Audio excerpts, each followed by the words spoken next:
Students welcome back nursing with Irfan. So students आज chapter number 2 यानी कि role of nurses in health care हम पढ़ेंगे, जो कि fundamental of nursing 1 first semester का चैप्टर है। तो लास्ट वीडियो में हमने ये पढ़ा था कि हेल्थ हिस्ट्री यानी कि जो फर्स्ट चैप्टर है हिस्ट्री ऑफ नर्सिंग, उसमें क्या क्या चीज़ें आती हैं। तो वो सारा वीडियो हमने सारी जो लेक्चर था वो हमने क्लियर किया था। तो आप लोग अगर फर्स्ट चैप्टर देखना चाहते हैं तो इसकी प्रीवियस वीडियो आप लोग देख सकते हैं इसी यूट्यूब चैनल पे नर्सिंग विद इरफान। सो आज हम स्टार्ट करते हैं चैप्टर नंबर 2। आइए सबसे पहले इनके कुछ ऑब्जेक्ट्स वगैरह जानते हैं कि हमने पढ़ना क्या है। देखें, सबसे पहला इसका ऑब्जेक्ट है वो है प्रोफेशनल। हम जानेंगे कि प्रोफेशनल क्या है, प्रोफेशन क्या है, प्रोफेशनलिज्म क्या है। ठीक है, ये सारी चीज़ें हम जानेंगे। उसके बाद हम जानेंगे कैरेक्टर्स, कुछ कैरेक्टरिस्टिक्स होते हैं प्रोफेशन के। इसी तरह बाद में हम जानेंगे रोल ऑफ प्रोफेशनल नर्स, यानी कि नर्सिस के क्या क्या रोल्स हैं, वो एज आ किस तरह काम करती है, एज आ एजुकेटर काम करती है, एज आ टीचर काम करती है, एज अ काउंसलर काम करती है, यानी कि जितने भी उसके रोल्स हैं वो हम इसमें डिस्क्राइब करेंगे। इसी तरह बाद में क्या है, डिस्क्रिप्शन ऑफ कैरियर रोल्स, यानी कि जो नर्सिस के रोल्स हैं वो क्या हैं। आगे फिर कम्युनिटर आता है, टीचर आता है, काउंसलर आता है, ये एज अ रोल है। तो आइए हम स्टार्ट करते हैं। सबसे पहला जो ऑब्जेक्टिव है वो है प्रोफेशनल। अब प्रोफेशनल को हम समझते हैं कि बेसिकली प्रोफेशनल है क्या। देखें, a person belong to one of the profession, यानी कि प्रोफेशनल वो बंदा होता है जो कि प्रोफेशन से ताल्लुक़ रखता है। अब यहाँ पे बात आती है प्रोफेशन। प्रोफेशन क्या होता है? प्रोफेशन हम उस चीज़ को बोलते हैं, हम उस एजुकेशन को बोलते हैं जिसमें आप लोगों के पास स्पेसिफिक स्किल्स हों, स्पेसिफिक कोई डिग्री हो, कोई स्टैंडर्ड आप लोगों के पास डिग्री हो।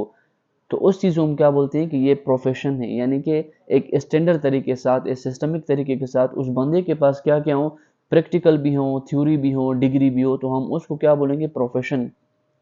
तो सिंपल प्रोफेशनल वो बनता है जो कि प्रोफेशन से क्या करता है, ताल्लुक़ रखता है।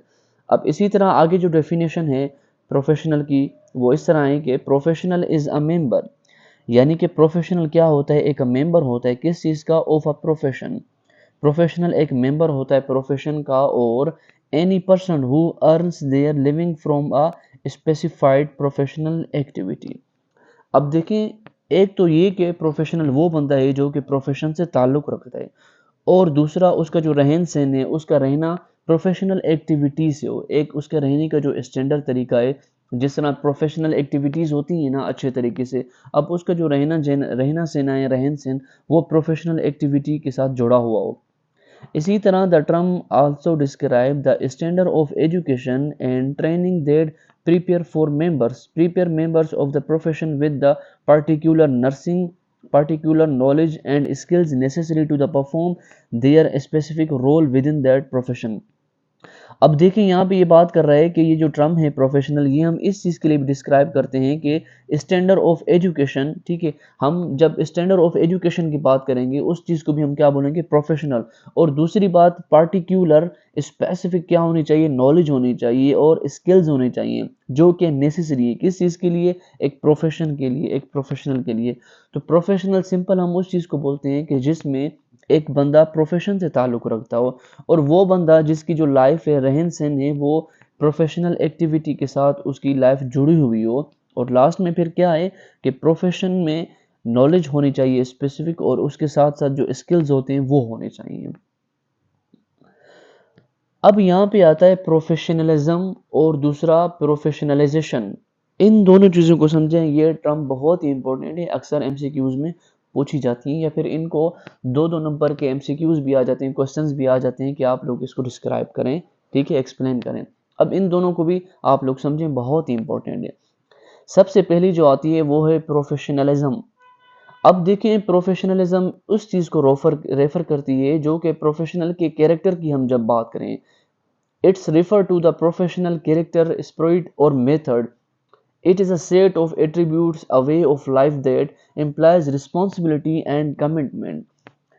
देखें, प्रोफेशनलिज्म हम किसको बोलते हैं, सिंपल प्रोफेशनल कैरेक्टर को, कि एक इंसान के पास अगर प्रोफेशनल कैरेक्टर है, एक बंदा है या फिर एक नर्स है, उसमें कैरेक्टर पाए जाते हैं और वो मेथड पाया जाता है जो कि प्रोफेशनल हो, उस चीज़ को हम क्या बोलेंगे, प्रोफेशनलिज्म।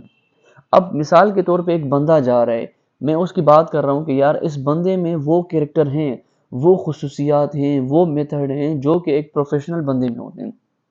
तो सिंपल हम इस चीज़ को क्या बोलेंगे, ये क्या है, प्रोफेशनलिज्म है। अब फिर आती है कि प्रोफेशनलाइजेशन। अब यहाँ पे जो लफ्ज़ है वो थोड़ा डिफरेंस है ऊपर वाले से। इसका मतलब ये है कि ये एक प्रोसेस है। किस चीज़ का प्रोसेस है? Process of becoming of professional, that is of acquiring characteristic consider to be professional. अब ये क्या है? ये एक प्रोसेस है, सिंपल एक प्रोसेस है, ठीक है, जिसमें एक बंदा गुजर रहा होता है। प्रोफेशनलाइजेशन हम उस चीज़ को बोलते हैं कि जब एक बंदा बन रहा होता है, क्या बन रहा होता है? प्रोफेशनल बन रहा होता है। जो कि उसका जो सफ़र होता है, जब वो स्टडी कर रहा होता है, ड्यूरिंग अपनी मंजिल तक पहुंच रहा होता है, पहुंचा नहीं है यानी कि मंजिल तक पहुंच रहा होता है, रास्ते में ही होता है, तो उसको हम क्या बोलते हैं? प्रोफेशनल। अब फॉर एग्जांपल हम लोग क्या कर रहे हैं? बीएसएन कर रहे हैं, बीएस नर्सिंग कर रहे हैं, हमने कंप्लीट तो नहीं की ना, हम अंडर ग्रेजुएट हैं, यानी कि हम उस चीज़ के प्रोसेस हैं, अंडर प्रोसेस हैं, हमारा एक सिस्टम चल रहा है, हमारी डिग्री चल रही है, पढ़ाई चल रही है, तो इस चीज़ को हम क्या बोलेंगे? प्रोफेशनलाइजेशन। लेकिन प्रोफेशनल तब होगा कि जब एक चीज़ कंप्लीट हो चुकी हो। जैसे ना एफएससी के मुताबिक अगर हम बात करें तो हम प्रोफेशनल हैं। इसी तरह अगर बीएस नर्सिंग के हवाले से अगर हम बात करें तो हम क्या हैं? फिर प्रोफेशनलाइजेशन हैं हम। अच्छा, क्राइटेरिया की बात करते हैं हम। क्राइटेरिया क्या होना चाहिए एक प्रोफेशन के हवाले से? जब एक बंदा प्रोफेशन होता है तो उसमें क्या क्राइटेरिया होता है? उसका क्राइटेरिया ये है कि to provide a needed service to the society. अब आप क्या करेंगे? अपनी जो सोसाइटी है आपकी, उसको आप क्या करेंगे? सर्विस प्रोवाइड करेंगे। सर्विस प्रोवाइड, फॉर एग्जांपल अगर आप नर्स हैं तो आप क्या करेंगे? लोगों को हेल्थ केयर प्रोवाइड करेंगे आप, ठीक है, लोगों को एजुकेट करेंगे आप लोग। उनका जो मसला होता है, कोई बीमारी के रिलेटेड कोई प्रॉब्लम वगैरह होती है, आप लोग जाके उनको बताएंगे, उनको एजुकेट करेंगे, अपनी जो सर्विस है वो उनको प्रोवाइड करेंगे। And to advance in knowledge in its field, आपको अपनी फील्ड में महारत हासिल करनी चाहिए, आप लोगों को एडवांस नॉलेज होनी चाहिए, ये भी एक क्राइटेरिया है। और दूसरी बात, लोगों तक भी आपने वो नॉलेज पहुंचानी है। जब आप लोग सोसाइटी पे काम करते हैं ना, उस टाइम भी आप लोगों का ये फ़र्ज़ बनता है कि आप लोग दूसरे लोगों तक ये जो आपकी नॉलेज है आप लोग पहुंचाएं, लोगों को रहन सहन का तरीका बताएं। एंड लास्ट में क्या है? To protect its member and make it possible to practical effectively. जो आप काम कर रहे हैं प्रैक्टिस, वो क्या होनी चाहिए? इफेक्टिव होनी चाहिए। और लोगों को आप लोगों ने प्रोटेक्ट करना है, जो मेंबर्स होते हैं किस तरह प्रोटेक्ट करना है? लोगों को गाइड करके, एजुकेट करके, उनको बताना है कि आप लोगों ने हाइजीन किस तरह रखनी है, घरों में रहना किस तरह है, एक प्रोटेक्शन जो माहौल होता है वो आप लोगों ने किस तरह अपनी सोसाइटी को बनाना है, जो कि साफ सुथरा माहौल होता है। तो ये सारा फिर क्या होता है? क्राइटेरिया हो जाता है। अच्छा, यहाँ पे दो टर्म है, वोकेशन एंड प्रोफेशन। ये भी इंपॉर्टेंट टर्म्स हैं, जिस तरह हमने लास्ट में पढ़ा है, प्रोफेशनलिज्म, प्रोफेशनलाइजेशन। तो ये भी इंपॉर्टेंट है, ये भी अक्सर पेपर में पूछे जाते हैं। अब इन दोनों को आप लोग समझें कि वोकेशन एंड प्रोफेशन क्या है। सबसे पहले जो आता है वो है वोकेशन। अब vocation is a generally job, यानी कि वोकेशन एक जॉब है सिंपली। ये वो जॉब है that required a particular set of skills. ये वो जॉब है जिसमें हमें क्या रिक्वायर्ड होते हैं? सेट ऑफ स्किल्स, यानी कि एक ऐसा बंदा जिसके पास स्किल्स हो। यहाँ पे नॉलेज की बात नहीं की जा रही, जस्ट और जस्ट स्किल्स की बात कर रही है। एक्वायर्ड देयर एक्सपीरियंस और through training but don't necessary dependent on college degree. These would include plumbing, electrician, mechanical and etc. अब यहाँ पे मैं आप लोगों को सिंपल वर्ड में बताता हूँ। देखें, वोकेशन एक जॉब होती है, वो जॉब जिसमें रिक्वायर्ड होते हैं पर्टिकुलर सेट ऑफ स्किल्स, यानी कि जो बंदा जिसके पास स्किल्स हो, काम करने का तरीका हो, उसको एक्सपीरियंस हो। फॉर एग्जांपल प्लम्बर वगैरह आ जाते हैं, फिर इलेक्ट्रिशियन आ जाते हैं, मैकेनिक आ जाते हैं, लोहार आ जाता है। जो बंदा कर रहा हो, कोई मैकेनिकली या फिर टेक्निकली काम कर रहा है, उस हम बंदे को क्या बोलेंगे? वोकेशन। लेकिन याद रहे यहाँ पे डिग्री की बात नहीं हो रही, जस्ट हम बात कर रहे हैं कि एक बंदे के पास स्किल्स हैं, काम करने की सलाहियत है, तो उसको हम क्या बोलेंगे? ये बंदा क्या है? वोकेशन है। इसी तरह अगर हम प्रोफेशन की बात करें तो प्रोफेशन फिर क्या होता है? इसमें सेट ऑफ नॉलेज होता है, इसमें सेट ऑफ डिग्री होता है, इसमें सेट ऑफ थ्योरीज आती हैं, यानी कि इसमें फिर ये वो बंदा होता है जिसके पास एक डिग्री हो, स्किल्स भी हो, प्रैक्टिकल भी हो, उसके साथ साथ क्या हो? उसमें डिग्री भी आती है, उसमें पढ़ाई वगैरह भी आ जाती है। Profession could be one of above word generally reference a doctor, यानी कि यहाँ पे इन्होंने एग्जांपल दी है doctor, lawyers, nurse, or other skilled worker who was required to obtain college, university and training. यहाँ पे देखें सिंपल आप लोगों को सिंपल यहाँ पे जो डिफरेंट है वो आप लोगों को पता चल गया है कि वोकेशन एक ऐसा बंदा होता है जिसमें कोई डिग्री कोई यूनिवर्सिटी की यहाँ पे रिक्वायरमेंट नहीं होती, जस्ट और जस्ट एक बंदे को स्किल्स होने चाहिए, काम होने आना चाहिए उसको। और उसकी एग्जांपल में हमने क्या पढ़ा कि प्लम्बर होना चाहिए या फिर इलेक्ट्रिशियन, आप लोग एग्जांपल कोई भी दे सकते हैं। ऑन द अदर हैंड अगर हम देखेंगे प्रोफेशन क्या है, प्रोफेशन जैसे कि एक नर्स है, डॉक्टर है, लॉयर है, जिनके लिए एक डिग्री यानी कि थ्योरी रिक्वायर्ड होती है, प्रैक्टिकल रिक्वायर्ड होता है, उसको हम फिर क्या बोलते हैं कि वो प्रोफेशन है।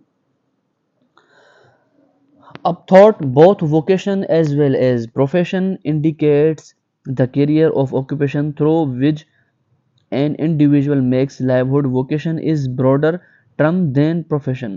अब यहाँ पे इस चीज को भी आप लोग समझें कि वोकेशन क्या है ब्रॉडर टर्म में, जो वोकेशन है वो क्या है ब्रॉडर टर्म में, किससे, प्रोफेशन से। यानी कि वोकेशन एक बड़ा लफ्ज है, किससे, प्रोफेशन से।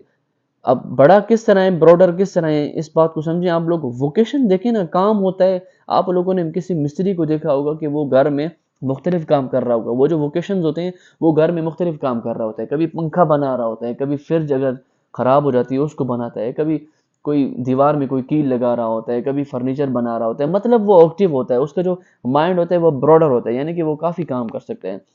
अगर हम प्रोफेशन की बात करें तो हमारा जो मयार होता है, हमारा जो प्रोफेशन होता है वो जस्ट इसलिए होता है कि हम एक इंसान को ट्रीट करते हैं, इंजेक्शन वगैरह लगाते हैं, लोगों को ट्रीट करते हैं, एजुकेट करते हैं, गाइड करते हैं। यानी कि एक सिर्फ हमारा स्पेसिफिक काम है जो कि हेल्थ केयर से जुड़ा हुआ होता है। लेकिन वोकेशन की बात करें तो उनके ब्रॉडर टर्म काम होते हैं, कभी वो क्या कर रहे होते हैं तो कभी क्या कर रहे होते हैं। A profession refers to career that one opts for getting extensive training and acquiring special skills to become eligible for a job. अब ये कह रहा है कि प्रोफेशन क्या होता है, प्रोफेशन में आप लोगों के पास स्किल्स होने चाहिए और ट्रेनिंग भी होनी चाहिए, तब आप लोग क्या होंगे, एलिजिबल होंगे इस जॉब के लिए। इसी तरह profession requires training and qualification. Profession में भी फिर क्या होता है, ट्रेनिंग रिक्वायर्ड होती है, एक क्वालिफिकेशन रिक्वायर्ड होती है, whereas vocation is inactive. अब यहाँ पे इस लाइन को गौर से समझें, profession requires training and qualification where areas vocation is innate ability in an individual towards a particular occupation. देखें प्रोफेशन के लिए हमें पढ़ना पड़ता है, यूनिवर्सिटी जानी पड़ती है, स्किल सीखने पड़ते हैं। लेकिन अगर हम वोकेशन की बात करें तो वोकेशन में ये innate एबिलिटी होती है, यानी कि जब बंदा पैदा होता है उसमें ये खुसूसियात पाई जाती हैं। बचपन में ही आप लोगों ने काफ़ी बंदों को देखा होगा कि बचपन में वो काम करना शुरू हो जाते हैं घर में, कभी क्या कर लिया तो कभी क्या कर लिया, तो वो क्या होता है, उनमें जो एबिलिटी होती है वो क्या होती है, इननेट होती है, यानी कि बचपन से उसमें ये खसूसियात पाई जाती हैं।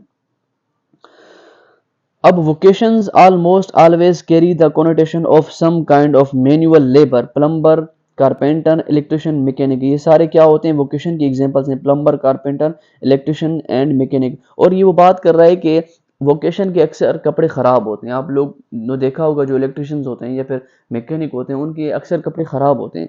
और इसी तरह अगर हम दूसरी तरफ देखें, प्रोफेशन की तरफ देखें, employ some kind of white collar job, यानी कि उनका जो कॉलर वगैरह होता है या फिर कोट होता है वो कौन सा होता है, वाइट। नर्सेस को आपने देखा होगा, डॉक्टर्स को देखा होगा, वो अक्सर वाइट कोट पहन के घूमते हैं। तो यहाँ पे कपड़ों का भी डिफरेंस है, उनके जो कपड़े वगैरह होते हैं, ड्रेसिंग होती है, वो ख़राब होती हैं। Historically, the contrast was much stronger, but today any kind of knowledge worker, including being a clerk, यहाँ पे क्लर्क की भी इन्होंने एग्जांपल दी है कि वो प्रोफेशन में आता है। कंसीडर अ प्रोफेशनल, क्लियर को भी हम क्या कंसीडर करते हैं कि ये एक प्रोफेशनल है। अच्छा, अब लास्ट में आता है ऑक्यूपेशन। ऑक्यूपेशन क्या है, ऑक्यूपेशन को भी आप लोग समझें कि ऑक्यूपेशन होता क्या है। अब ऑक्यूपेशन हम किसको बोलते हैं, सिंपल हम जॉब को बोलते हैं। यानी कि आपका पेशा क्या है, हम पूछते हैं ना कि आपके फादर का ऑक्यूपेशन क्या है या फिर आपका ख़ुद का ऑक्यूपेशन क्या है, आप क्या करते हैं, तो उस चीज़ को हम क्या बोलते हैं, occupation. An activity of task with which one occupies oneself, usually specifically the productive activity, service, trade or craft for which one is regularly paid a job, the act, process or state of processing a place। यानी कि हम simply किसको बोलते हैं, job को बोलते हैं। जब एक बंदा अपनी ज़िंदगी के लिए रहने के लिए कमा रहा होता है, अर्निंग कर रहा होता है, उसको जो जब जॉब वगैरह मिलती है, पेड उनको जो पैसे वगैरह दिए जाते हैं, पे की जाती है, तो सिंपल हम उसको क्या बोलते हैं कि ये क्या है, ऑक्यूपेशन है।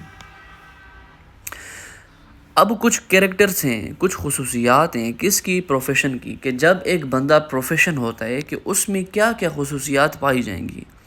सबसे पहली क्या है, वो है ग्रेट रिस्पॉन्सिबल। वो बंदा हमेशा क्या होगा, रिस्पॉन्सिबल होगा। वो बंदा क्या होगा, हमेशा ज़िम्मेदार होगा। तो ये किसकी खुसूसियात हैं, एक प्रोफेशन बंदे के। इसी तरह क्या है फिर, अकाउंटेबिलिटी। अकाउंटेबिलिटी का सिंपल मतलब ये है कि जवाब दे, ज़िम्मेदार, यानी कि वो बंदा फिर क्या होगा, ज़िम्मेदार रहेगा। जिस तरह देखें ना, नर्स अपने मरीज़ के साथ देखभाल, ठीक है, या फिर दी गई जो दवाई है और किए गए काम की ज़िम्मेदारी भी लेती है ना। नर्स जब काम करती है हॉस्पिटल में तो वो अपने मरीज़ की क्या करती है, रिस्पॉन्सिबल होती है उसके लिए, उसकी ज़िम्मेदारी उठाती है। इसी तरह फिर क्या है, allows autonomy in decision making. अब जो प्रोफेशन है ये हमें अलो भी करता है किस चीज़ में, डिसीजन मेकिंग में, यानी कि आप लोग ऑटोनोमस हैं, ख़ुद मुख्तियार हैं, आप लोगों को चीज़ें आनी चाहिए। जब आप कोई डिसाइड करते हैं, कोई डिसीजन लेते हैं, तो उसमें भी आप लोगों के लिए अलो होती है ये चीज़। आप हॉस्पिटल में जाते हैं ना, जब आप लोग 3rd या फिर 4th सेमेस्टर में आएंगे, आप लोगों को अंदाज़ा हो जाएगा कि जब आप लोग हॉस्पिटल में जाते हैं तो कुछ ऐसे भी डिसीजंस होते हैं जो कि नर्स लेती है कि मैंने इस पेशेंट के साथ अब फर्दर क्या करना है। तो वो सारी चीज़ें कैरेक्टर में आई जाती हैं। इसमें फिर क्या है, इन्वॉल्व स्किल बेस्ड और स्पेशलाइज्ड थ्योरेटिकल नॉलेज। उसमें फिर क्या है, एक नॉलेज भी होनी चाहिए, स्पेशलाइज्ड थ्योरेटिकल स्किल्स भी होनी चाहिए। Involve skills that require training and education. वही बात है, एजुकेशन, ट्रेनिंग, ये सारी चीज़ें रिक्वायर्ड होती हैं। Integrity is maintained by adherence to a code of conduct. अब यहाँ पे कोड की बात कर रहा है, कोड ऑफ कंडक्ट, यानी कि जो एहतराम होता है, अदब होता है, कोड ऑफ एथिक्स वगैरह होते हैं। लास्ट लाइन में भी लिखा हुआ है एथिकल कंस्ट्रक्ट, यानी कि कोड ऑफ एथिक्स होते हैं। तो वो सारी चीज़ें भी क्या होनी चाहिए, मेंटेन हो चाहिए। और इंटीग्रिटी हम किस लिए यूज़ करते हैं, ये एक इज़्ज़त का लफ्ज़ है, वर्ड्स का। आपने ख़ुद में भी इज़्ज़त अपनी बहाल रखनी है और अगले इंसान को भी आप लोगों ने इज़्ज़त देनी है। इसी तरह ऑर्गेनाइज्ड, ये सारी चीज़ें फिर क्या होनी चाहिए, ऑर्गेनाइज्ड होनी चाहिए। अब और क्या है, सेल्फ रेगुलेशन। सेल्फ रेगुलेशन देखें ना, यानी कि रेगुलेशन, खुद की जो रेगुलेटरी है, खुद को रेगुलेट रखना, सेल्फ, खुद की, नर्स खुद को क्या करती है, रेगुलेट करती है, रेगुलेट ही समझती है हमेशा। तो ये एक कैरेक्टर है किसी प्रोफेशन के। इसी तरह फिर क्या है, होनेस्टी एंड इंटीग्रिटी, वो हमेशा ईमानदार होते हैं, ठीक है, इज़्ज़तदार। और कम्पिटेंसी, यानी कि अपने काम, उनका जो काम होता है उसको जो सर अंजाम देते हैं, वो सारा काम क्या करते हैं, कंप्लीट करते हैं। कम्पिटेंसी सिंपल हम बोलते हैं कंप्लीट को। और उसके बाद इमेज, उनकी एक अपनी इमेज होती है। It renders an essential social service, लोगों को फिर ये क्या करते हैं, सोशल सर्विस प्रोवाइड करते हैं। ये एक सिंपल प्रोफेशन के कैरेक्टर थे, यानी कि एक बंदा अगर प्रोफेशन होगा तो उसमें क्या कैरेक्टर्स हो गए। अब हम आगे पढ़ते हैं कि नर्सिंग एज अ प्रोफेशन, अगर एक नर्स होगी तो उसकी फिर क्या क्या खुसूसियात होगी, उसमें क्या क्या ये चीज़ें रिक्वायरमेंट होगी। तो आइए हम जानते हैं कि नर्सिंग एज अ प्रोफेशन, अब ये क्या चीज़ है। Nursing is recognised increasing is a profession based on the following criteria. अब ये जो फॉलोइंग चीज़ें हैं, तो ये सारी चीज़ें हैं, well defined body of specific and unique knowledge. यहाँ पे इस बात को समझें आप लोग, क्या कह रहा है कि body of specific and unique knowledge. Body हम बोलते हैं कि ज़्यादा, यानी कि उसको ज़्यादा नॉलेज होनी चाहिए, और जो उसकी स्किल्स हैं या फिर स्पेसिफिक यूनिक जो फंक्शंस होता है, यूनिक स्किल्स होते हैं, वो क्या होने चाहिए, वेल डिफाइंड होने चाहिए। इसी तरह स्ट्रॉन्ग सर्विस ओरिएंटेशन, उसकी जो ओरिएंटेशन होती है सर्विस, वो क्या होनी चाहिए, मजबूत होनी चाहिए, स्ट्रॉन्ग होनी चाहिए। अब recognised authority by a professional group, उनका जो प्रोफेशनल एक ग्रुप बना होता है, जिस तरह नर्सिंग क्या करती हैं, ग्रुप फॉर्म में काम करती हैं, तो वो क्या होना चाहिए, अथोराइज्ड होना चाहिए या रिकॉग्नाइज्ड होना चाहिए। और फिर क्या है, code of ethics. Profession nurse में हमेशा क्या होते हैं कि कोड ऑफ एथिक्स होते हैं। आप लोगों ने हॉस्पिटल जाते हैं तो मुख्तलिफ़ तरह के आप लोग नर्सेज देखे होंगे। असल नर्स वो होती है जिसमें क्या होनी चाहिए, कोड ऑफ एथिक्स होनी चाहिए कि मुझे पेशेंट के साथ किस तरह बात करनी है और जो उसका रिस्पॉन्स है किस तरह उसका क्लियर करना है। तो कोड ऑफ एथिक्स भी क्या है, नर्सिंग के कैरेक्टर हैं, ये मस्ट होने चाहिए। अब professional organisation that sets of standard. अब सेट ऑफ स्टैंडर्ड यानी कि क्या क्या तरीक़ेकार हैं वो भी होने चाहिए। On going research, on going का मतलब होता है कि कंटिन्यूसली, डे बाय डे, हर दिन जो हम चीज़ करते हैं। तो नर्स फिर क्या करती है, रिसर्च, यानी कि ऑन गोइंग रिसर्च वगैरह भी करती रहती है डेली बिहाफ पे। और लास्ट में फिर क्या है, ऑटोनॉमी। ये एक बहुत इंपॉर्टेंट वर्ड है ऑटोनॉमी। ऑटोनॉमी का मतलब होता है कि ख़ुद मुख्तियार। नर्स ख़ुद मुख्तियार भी है, यानी कि वो ख़ुद फैसला भी ले सकती है और उसको इतना इल्म होना चाहिए, नॉलेज होना चाहिए कि वो ख़ुद मुख्तियार बने।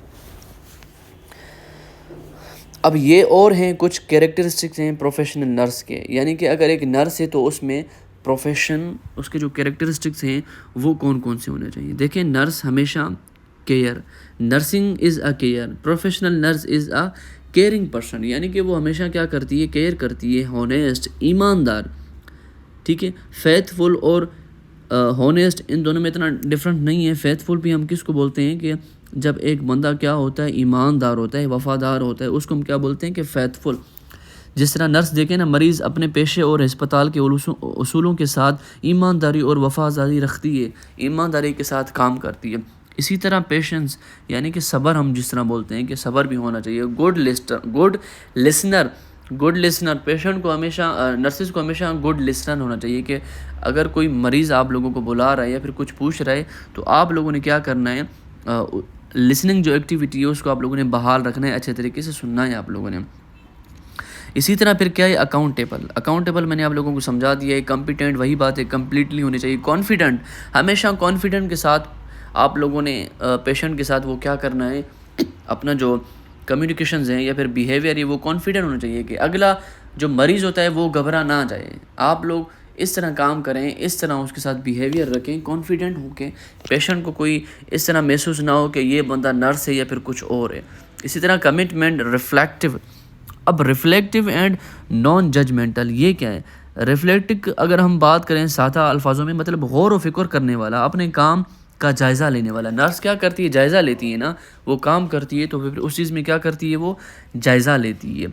अब इसी तरह फिर क्या है, नॉन जजमेंटल, यानी कि बग़ैर फ़ैसला किए, बग़ैर तनकीद किए, यानी कि नर्स मरीज़ को उसके हालात, आदत या फिर बीमारी की वजह से जज नहीं करती, हर मरीज़ को बराबर इज़्ज़त देती है। ये नहीं है कि ये मेरा अपना भाई है या फिर मेरी बहन है, उसको मैं ज़्यादा वो करूँ, ट्रीट करूँ, नहीं, सबको वो क्या करेगी, इक्वल देखेगी। लास्ट में फिर क्या है, सेफ़ केयर प्रोवाइडर, यानी कि वो care provider is a safe, यानी कि सेफ़ उसको क्या करती है, केयर प्रोवाइड करती है। अब यहाँ पे एक बात आती है कि कैरियर रोल का क्या मतलब है कि a role is a set of expected behaviours associated with a person status और positions. Role includes behaviour, rights and responsibility. देखें यहाँ पे क्या बात हो रही है, यहाँ पे बात हो रही है सिंपल बिहेवियर की, कि ये जो एक्सपेक्टेड बिहेवियर होता है ना, कि जो हमें एक्सपेक्ट होना चाहिए, तो वो किसी से जुड़ा हुआ होता है, पर्सन्स के स्टेटस और positions. Role includes behaviour, rights and responsibility. ये सारी चीज़ें क्या आ जाती हैं, कैरियर रोल में आ जाती हैं। कैरियर रोल की हम जब भी बात करें तो सिंपल इसका मतलब ये है कि हम बिहेवियर की बात करते हैं, जो कि एक नर्स का बिहेवियर होता है, हम उसकी बात करते हैं। जिस तरह राइट्स होते हैं पेशेंट के या फिर पर्सन की रिस्पॉन्सिबिलिटी होती है, तो हम उस चीज़ के हिसाब से इसको प्रेफर करते हैं कि कैरियर रोल हम इसकी अदा करते हैं। अब nurses function in a variety of roles every day. अब नर्स के पास मुख्तलिफ रोल्स होते हैं हर दिन। ऑफन रोल्स ओवरलैप विच में lead to a conflict in expectation और रिस्पॉन्सिबिलिटी। अब ये जो कन्फ्लिक्ट हम किस चीज़ को बोलते हैं, तज़ाद को बोलते हैं, यानी कि कोई तज़ाद वगैरह नहीं आनी चाहिए। जो पेशेंट एक्सपेक्ट कर रहा है नर्सिस से, तो नर्सिस को वो क्या करना चाहिए, उस तरह का रोल अदा करना चाहिए, और उसकी जो रिस्पॉन्सिबिलिटी होती है वो उस रिस्पॉन्सिबिलिटी पे क्या हो, ज़्यादा उतरे। अब रोल ऑफ प्रोफेशनल नर्स, इसको हम नेक्स्ट वीडियो में इंशाल्लाह क्लियर करेंगे। आज के लिए ये काफ़ी है, तो मिलते हैं इंशाल्लाह नेक्स्ट वीडियो में। तब तक के लिए अल्लाह हाफ़िज़।